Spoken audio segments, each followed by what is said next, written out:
Andito kami ngayon sa area ng Apalang. Area ng Apalang. Barangay Apalang. Barangay Apalang, ayan o. Ang sa lupa ni Bradmar. Ilang mangga to bro na puno?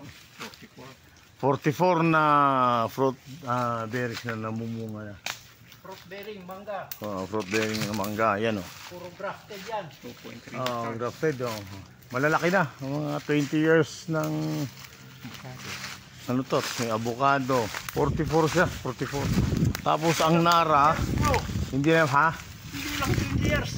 Ay, hindi na 20 years. Napili ko to, May mangga na. 80. Nagtanim na ako. May mangga na. 80 to 2000. Ay, oo. 20. Hindi lang. 2000 to 24. Oo. 44 years na. Oo nga. 44 years. Mali, sorry. Nasa 44 years na ang mangga dito. Ibig sabihin, yung malalaki ng mangga ay kung may sprayan mo to ay talaga mamumunga ng marami.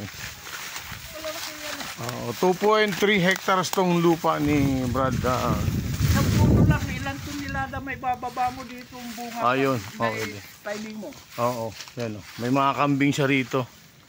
Kaya sinilip namin ngayon kasi meron kaming ano,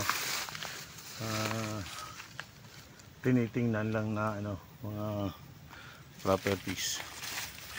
Okay. Sabi ko nga yung kawayan na yan, Ayan. diretso pa ganon, tapos yung gate na pinasukan nyo, magsasalubong ganyan. Okay.